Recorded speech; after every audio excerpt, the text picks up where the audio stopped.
We're back to re-record the first episode of the AFS Health and Care podcast. I got to get used to saying that. So the first time we did this thing, we did it, and we ended. It felt pretty good, but when we went to look back at the footage, nothing didn't record. The cameras didn't think we did that good of a job of it. They didn't, but it did buy us time to kind of go in a different direction with this. It did, which I'm actually happy about. So let me introduce myself for the people that don't know who we are. My name is Kemper. I am a co-owner here at Applied Fitness Solution, husband, father, and partner to Michael. Keep him in line emotionally. So, Michael, why don't you introduce yourself for those who don't know? I'm a father to all the kids that we have working for us around here, among which, is my Latin son, Kemper. People are watching this. If you're watching, I just choked on my coffee, and I kicked my notes. So we're starting off pretty well. I wonder how much of this we're going to edit out. In all seriousness, I'm the founder of Applied Fitness Solutions. I'm an exercise physiologist by trade and training. Professionally, in addition to my role at AFS, I'm also a faculty lecturer at the School of Kinesiology at University of Michigan, and I consider myself a health and fitness industry advocate and transformationalist. I really believe in the reform and the transformation of the health and fitness industry, and a lot of AFS clients probably aren't aware of the work that I do in that realm. I'm sure that will come into certain conversations in the podcast, but I'm excited about this. I've had my own podcast for 3 years now. It'll be, May 19th, right. 2024 be the 3-year anniversary of the Wellness Paradox podcast. And so I'm excited that now AFS has its own podcast. It's about time. About time. You got Uncle Nate coming on too, that was hosting the... Yeah, Nate Langley. Yeah, our former marketing director is a guest host of our 3-year anniversary. Yeah. So that'll be good for people to listen to. Okay, so today we got a couple things that we want to talk about. But and this podcast is meant for those in our membership base and people that are outside of our membership base to learn and connect on a bunch of different levels, from the latest health and fitness topics out there, industry news. We take a lot of the evidence-based practices out there and kind of distill it into a coherent message to cut through the noise that's out there. But before we go into educational topics, I think it's important for people to actually know who we are, who's AFS, how did it start. So this is kind of what's going to lead us into this conversation today. Is I want to get people up to speed on the AFS origin story, if you will, and what better guy to lead us through that than the guy that actually started this thing back in 2007. So let's stage set here, and Mike, kind of take us through the origin story of Applied Fitness Solutions. Yeah, I appreciate that, and I think there's a lot that is going to come in our conversations that will draw back to the origin story. And at the risk of making this origin story sound like it's going to take hours and hours, it actually starts with me in high school. And I think those formative years in our life, if we look back on them, we really start to understand truly how transformational they were for us. We all had those experiences in high school or in college. And for me, I was an overweight kid in high school. I was about 275 pounds my senior year of high school, overweight, not very athletic, although I played sports. And the reality is when you're different in high school, it doesn't matter if you're the tall kid, the short kid, the fat kid, the skinny kid. If you're an outlier, you're going to be picked on to some degree.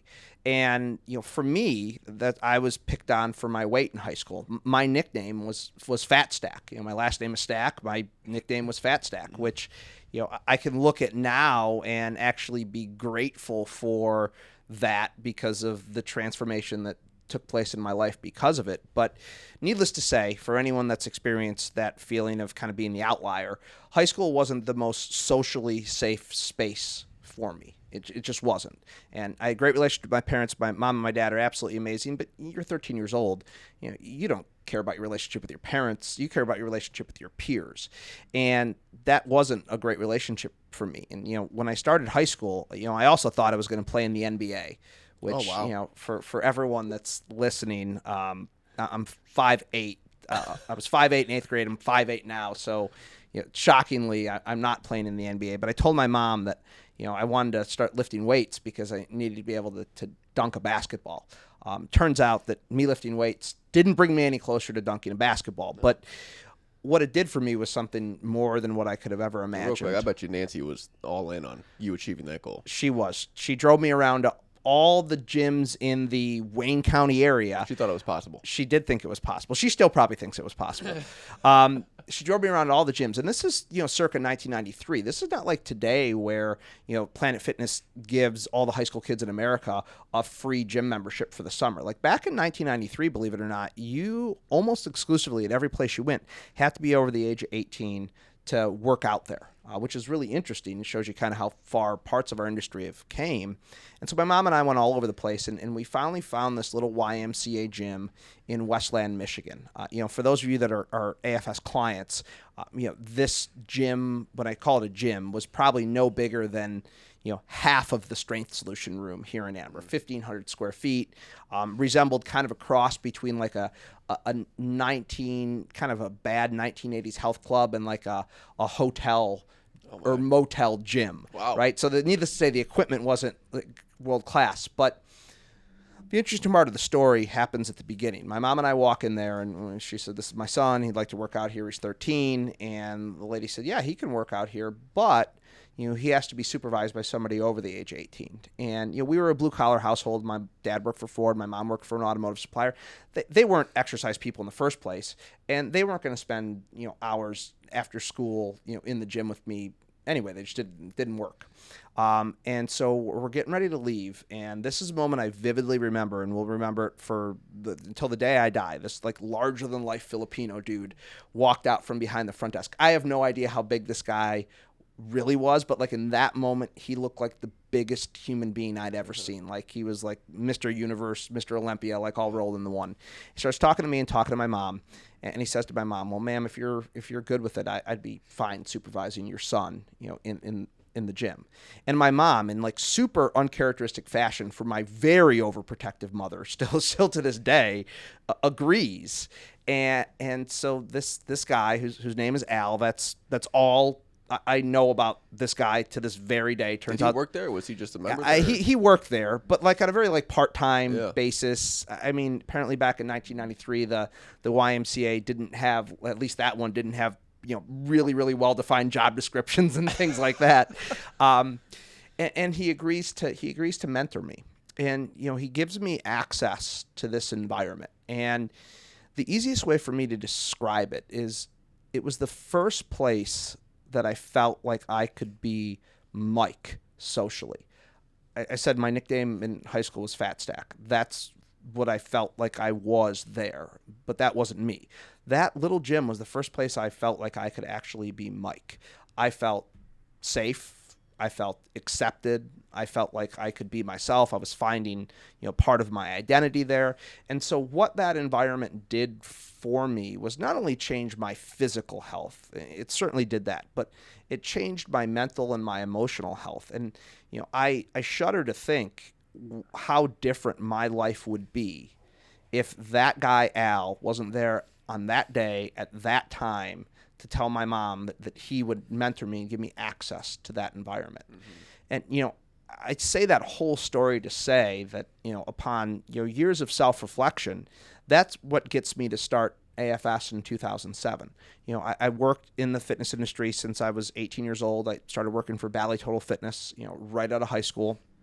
And I gained a lot from that environment, but something was missing in that environment. There wasn't that kind of safe, inclusive, welcoming culture that I found at this little YMCA gym. And, I looked kind of long and far to try to find that in the industry. And not to say that it didn't exist or it doesn't exist, because I'm sure it does. In fact, I've seen it in pockets, but I couldn't find it anywhere where I was. So, that's the reason I started AFS. It was the primary driver was to provide a safe and inclusive environment for people to be able to move in a way that not only physically made them healthier, but mentally, emotionally, even spiritually, made them healthier. And I don't even think I really realized I was starting out with that goal. But as time evolved, and you and I and other people, Jared, Devin, Nate, people who aren't in the organization anymore, kind of unpacked the culture we had created, it started to become very clear to me that it was that seminal moment when I was in high school that really formed my basis for a lot of what I would do professionally. So you saying, well, first of all, thank you for sharing that. A lot of people listening, I think, know that story about you. I remember we did a blog a couple years ago where you shared that story in written form and super powerful. I forgot about that. Yeah. Thank you, Nate. Thank you, Nate. Nate's always good at pulling out the humanity in everybody's story. But that's not an easy thing to talk about, particularly as a person who portrays the image of the confident fitness professional. A lot of people think you were always like that. So you said you weren't sure if you carried that important moment of your life through your career, meaning what Al did for you. It seems like that was tucked away in your subconscious until we were able to kind of unpack it. So was there, through your Bally's career and as you kind of created AFS, were there moments or glimmers where you noticed that come out into reality, where you saw the environment that you were creating, that Al created for you, show up? Or was that later in life when somebody said, hey dude, here's the actual magic that's happening here? Yeah, what's interesting, because the other reason that I would say, I started AFS, and if you would have asked me this in the first, 3 or 4 years, I would have told you that I did it because I wanted to make, evidence-based, outcome-oriented exercise available to a lot of people, and that was true, and it still is true, but I don't think. I started AFS when I was 27, and with all due respect to people who are in their late 20s, you're not as reflective in your late 20s as you are in your middle to late 30s, and I also think I needed people around me that really allowed me to tap into that deeper meaning, and that's certainly yourself, but also as I mentioned, Devin, Nate, Jared, who aren't working for us anymore. I mean, we all became so close that they and you helped just create that extra layer of safety to really be able to dive deeper. And it was a lot of Nate, and just by Nate's nature, pushing me to understand myself more. And I'm really grateful for that, because ultimately, what that's done is that's really created an endless source of energy, for me. I was going to say professionally, but I mean, it's there for me. There is no bifurcation between personal and professional. It's just all one me. And now that I know this, I really can lean on it always, and I could draw from it as an energy source always. So it was definitely going deeper to really understand who I was. Probably is Nate's podcast a level deeper, or is that Chad's? No, that's Chad's podcast. Okay, He's on there a couple times. Got it. So it was definitely going deeper. But yeah, it's been an interesting journey. And now that we know this, and it's very clear, and it's really embedded into our culture and the stories and the narratives we tell here internally, I think it's also become a powerful source of energy for our collective culture as a whole. Yeah, well said. This is kind of a good segue to kind of lean into what we are going to talk about today, which you alluded to this. It's like AFS has provided this safe, inclusive community aspect that does exist in our industry for members to go to and kind of serve your non-traditional fitness population, right? And it's funny because when people who know you, right, you think of a warm, welcoming community. You think of somebody coming up and putting an arm around you and hug, and it's like super fuzzy. But you and your innate level, you are more of like an objective, outcome-oriented, results-driven type of human. Yet you've created this entity along with some help. But as the founder, you've created this entity that when people look at it, they see that it is this inclusive, safe environment. So I want to talk about that, and kind of I want to hear your thoughts. How this is connected to our Applied Fitness Solutions purpose and the impact we want to have. How does that show up in the work that we are continuously doing? So maybe talk about how that differentiates us from typical fitness places out there now. Yeah, and absolutely. And I want to be clear. You said a couple things that I think need some qualification. You said non-traditional fitness consumer or something like that, and you also said typical fitness places. And so to kind of set the broad stage here, our industry is about 50 years old. As far as industries go, we're not a very, very mature industry.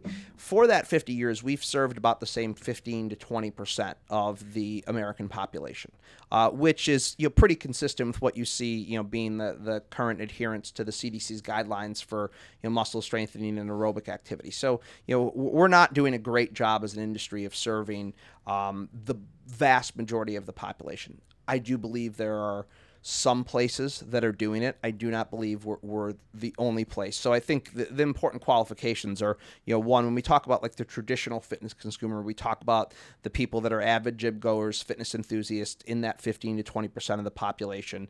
And when we talk about what we do that's so unique, I definitely want to highlight the fact that I've seen with my own eyes that we're not the only place that does it. So, for those of you that are listening to this podcast that say, well, hey, this is great. You guys are in Ann Arbor.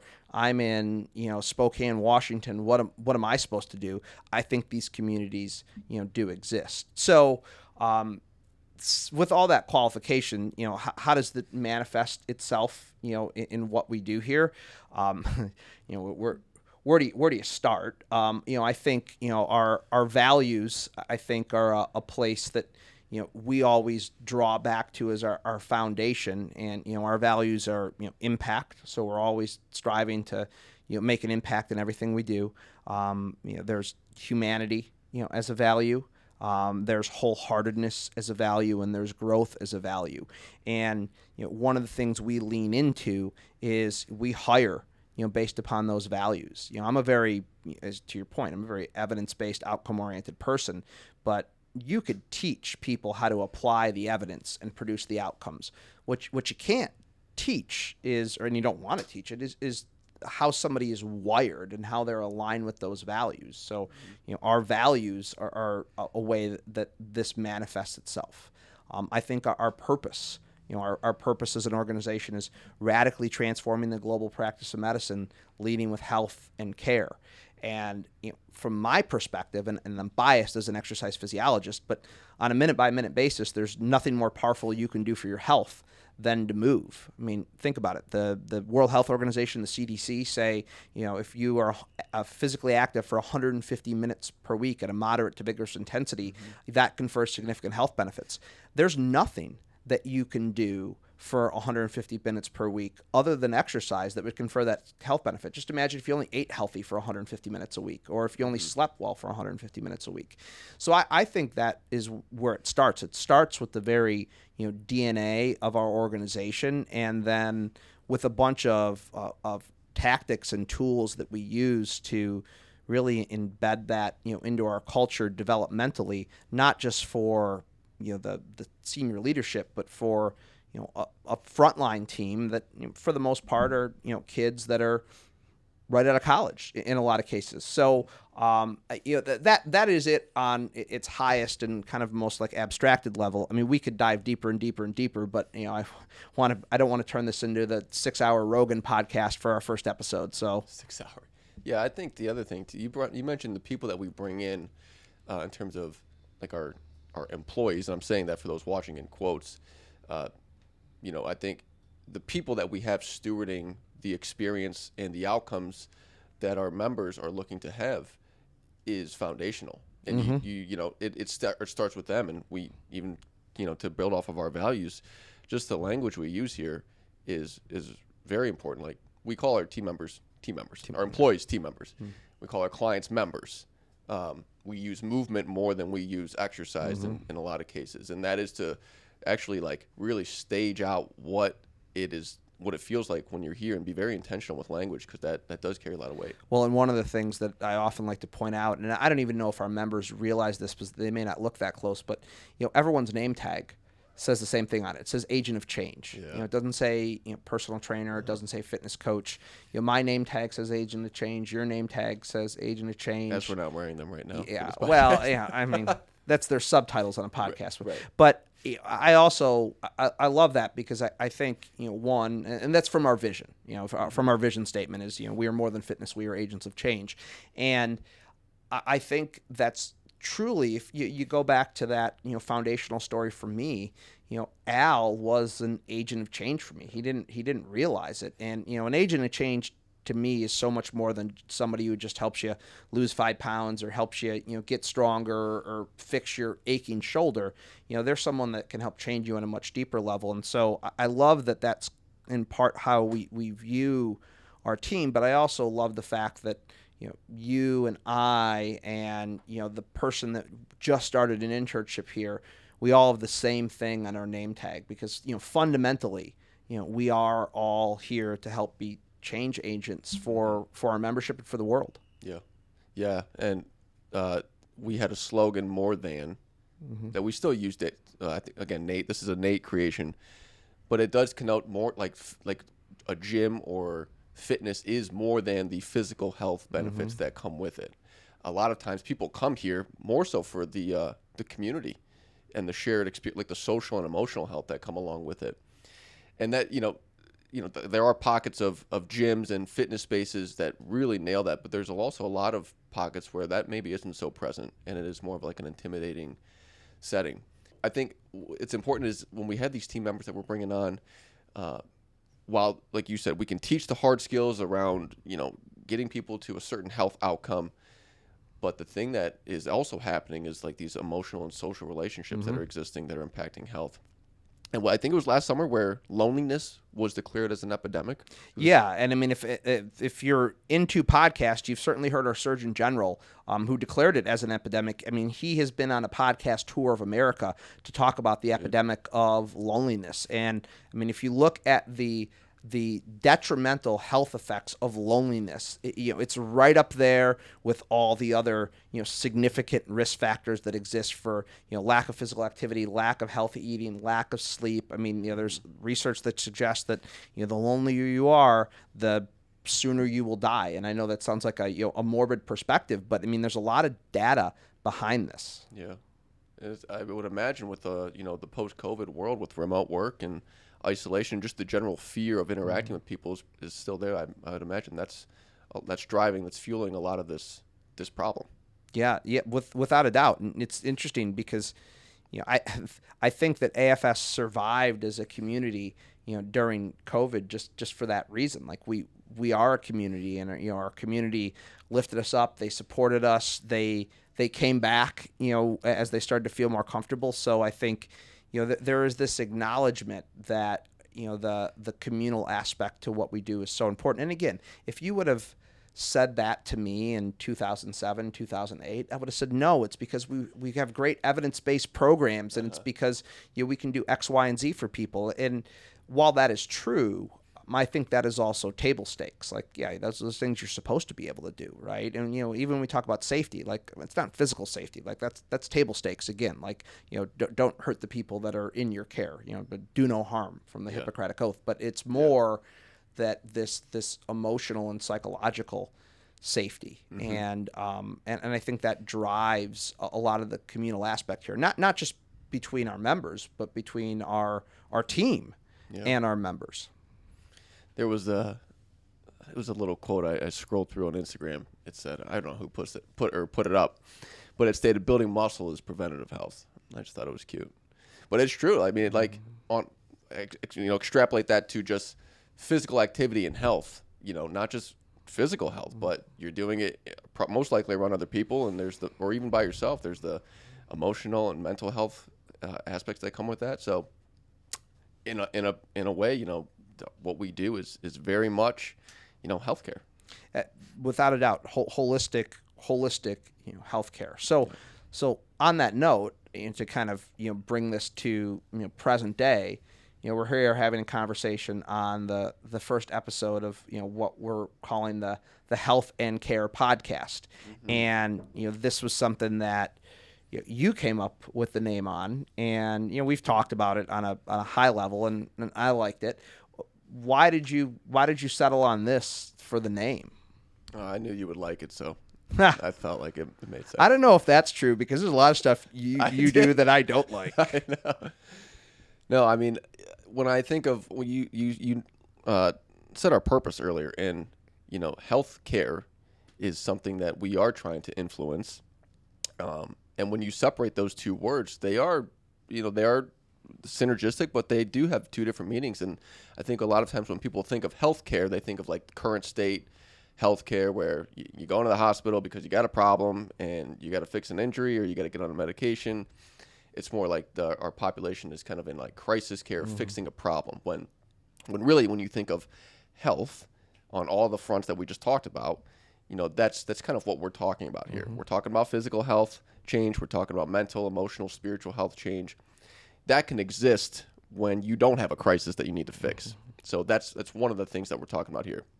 And then why are we talking about? Well, we care, right? You and I are not, nobody's sponsoring this right now.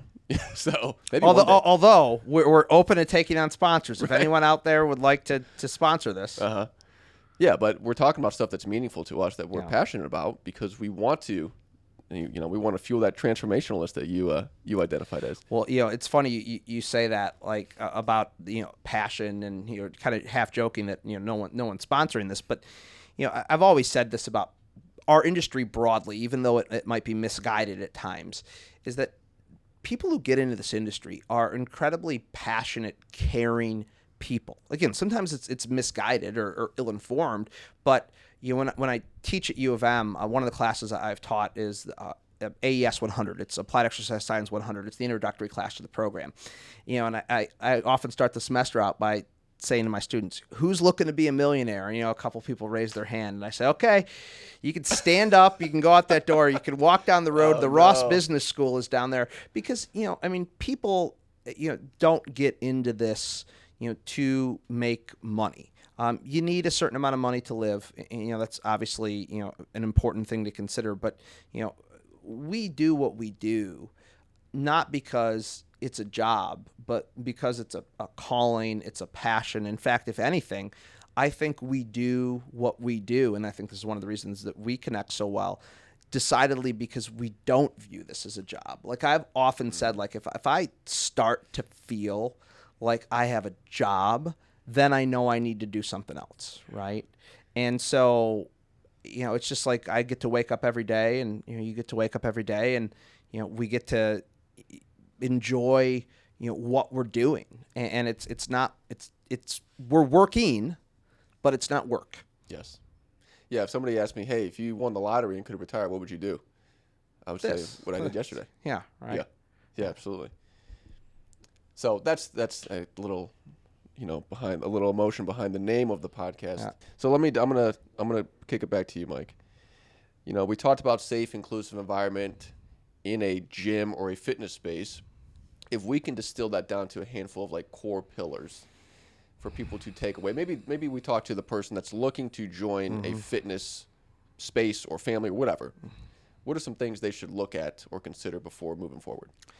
Well, I think the first thing to look at, because it's often the window into any business, is the imagery that's used on the website. And I spend a lot of time lecturing around the country, talking to professionals in our industry, leaders in our industry. And one of the things that I say is, for God's sakes, take pictures of your real members.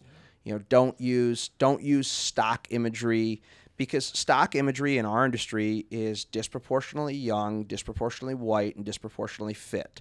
And if that is the imagery that you're putting out there, those are the people that you're going to get. I mean, bottom line, we know on an evolutionary level, people want to go where they feel like they belong, feel like they fit in.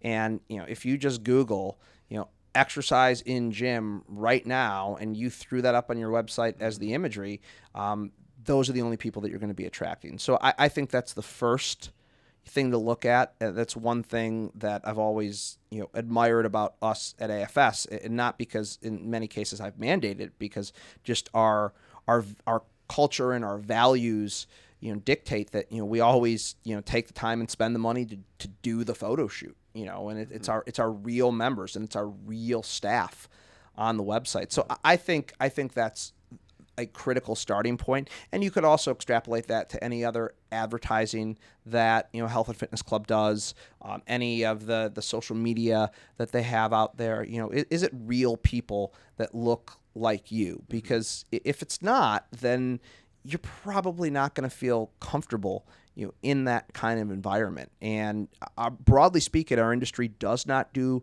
a great job at this. I think it's getting better. The imagery is becoming more diverse. It's becoming more inclusive, which is far better than it was 10, 15, 20 years ago. But there's still a stubbornness, I think, amongst some of the marketing thought leaders to go to more inclusive imagery, and that's probably beyond this discussion to talk about why I think that's the case. But the first pillar is you're looking at the website. Do people look like you? You walk through the door. Are there people there that look like you? We know from some of the foundational theories of behavior change that self-efficacy is developed by watching other people that are similar to you do things that you didn't think you were capable of doing. And we see that all the time in here, and I bet all the other health and fitness clubs around the country that have the non-traditional population working out there. Somebody who comes in and says, I can't do this, and then they walk through, and I think it often happens here, they see somebody in their 70s doing something that they didn't think they can do in their 40s.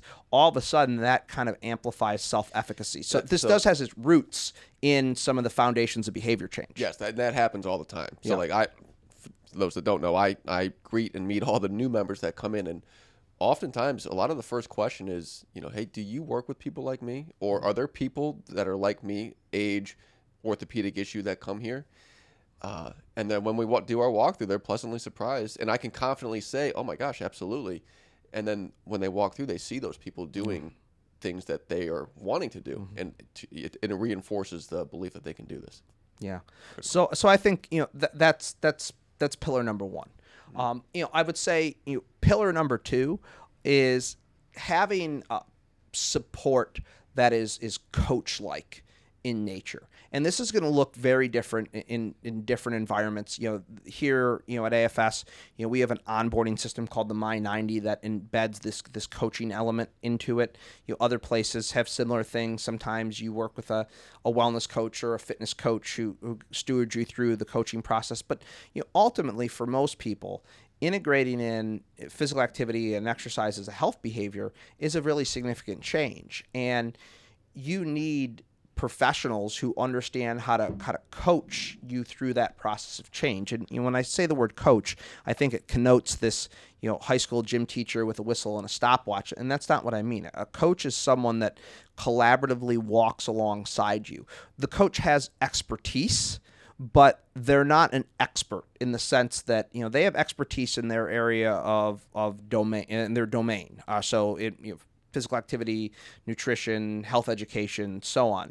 But you're the expert on your life. And so what that coach does is they blend your expertise on your life, your dislikes, your abilities, all of those things with their expertise to come up and co-create a plan that can help move you through your journey of behavior change. And so I think having a professional that can take a coach-like approach to your behavior change, I think is a key element, because that reinforces the safety, and it counters the notion that a lot of people bring through the door when they come into a health and fitness club or a gym or whatever you want to call it, is that, like, I'm going here to have an expert who's like a drill sergeant, like, tell me what to do. That works, but only for a really short period of time. And then, because motivation never shifts from extrinsic to intrinsic, eventually somebody just kind of, just fades away. Mm-hmm. A coach is great at respecting autonomy, is great at driving self-efficacy, and is great at transitioning extrinsic motivation to intrinsic motivation. Mm-hmm. And so a coach is a pillar. Okay. So would you say now, just so the listener can maybe wrap their arms around this, because I do think a lot of people go into work with a fitness professional expecting to be told what to do. Do this workout, here's this meal plan. So what are things to not, if you notice, how do I say this? what are things they should be on the lookout for that should throw up red flags when meeting with a fitness professional? And what are some things that are like green flags that I'm in the presence of a coach? I'll give you the simplest one, and this one almost exclusively works without fail. Who's talking more in the conversation? Right? Is it 75-25 them talking more, or is it 75-25 you talking more? Because that's a sign in the latter case where you're talking 75% of the time that the coach is curious, the coach is trying to understand you, they're really trying to get what you need out of the process, who you are as a human. So fundamentally, I would say that that's the most important thing. And the second thing is are you collaborating, or are you co-creating the plan together? I mean, let's be honest. There are a lot of different ways to get in better shape, to improve your fitness. There are a lot of different exercises you can do. Are they giving you choice in the process? Are they respecting your autonomy? But the most fundamental way to think about that is, what's the ratio of you talking to them talking? If it's them talking more than you, then it's very clear that they have an expert approach. And not that that's a terrible approach, because it does work to some degree. But if you look at all the research and compare the coach approach to the expert approach, the coach approach is always better at facilitating long-term behavior change. Mm-hmm. We'll have to link the blog article you wrote a couple months ago. I forget the exact title, but it's why you need a fitness coach more than a trainer or personal trainer. But it goes I think that was the exact title. Is that the exact title? That was Nailed the exact it. title. That'll unpack that principle a little bit further. I've one more pillar I think that's important, because, and it kind of ties in with what we just talked about in terms of this coach-like approach. I do think it is important that the environment that you go into has educated professionals, people that have a degree in exercise science or some sort of related field, people who have reputable certifications, such as certification through the American College of Sport Medicine, the American Council on Exercise. I spend a fair amount of my time industry-wide on what we refer to as the professionalization effort. Like, how do we make exercise professionals qualified healthcare professionals? And one of the critically important legs to that stool is proper academic credentialing, proper certification. And so I think looking for those things are really important. And I would point everybody listening to the website usreps.org. usreps.org. That's the Coalition for the Registry of Exercise Professionals.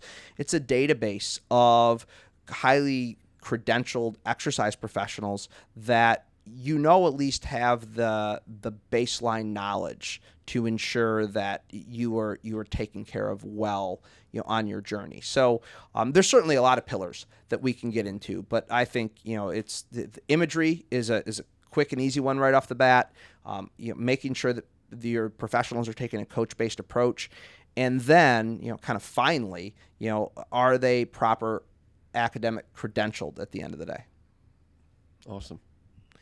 I feel like that's probably a good place to wrap things up. I know we could Joe Rogan it and go 6 hours deep on a lot of things, but thank you for sharing insights, and for those of you guys listening or watching in this video, there's a link below with all the references that I talked about in this podcast that you can select on. We are going to upload podcasts to this channel, so feel free to subscribe to the channel. And for those listening, I believe by the time you're listening to this, we'll be on Apple and Spotify and what are the other platforms? All the good ones. All the good ones. Got it. So, do they subscribe or do they download podcasts? What do you do? I think you subscribe to our podcast on those platforms. Great. Okay. And if that's not what you do, we'll have the definitive answer for you for that in episode 2. Got it. Awesome. All right. Thanks, guys. Check back later. And that's our show for today. Thank you so much for sticking around, watching, learning. If you extracted some value, please share this with your friends and family. You can also click the subscribe link. I believe if you're on the Spotifys and Apples and you're listening to this, there's a subscribe link at the bottom of the episode. If you're watching on YouTube, bottom right of this video, you can click subscribe to stay up to date on the latest episodes. Thank you again for joining us on this episode. And with that being said, be well, stay connected, and take care of your health.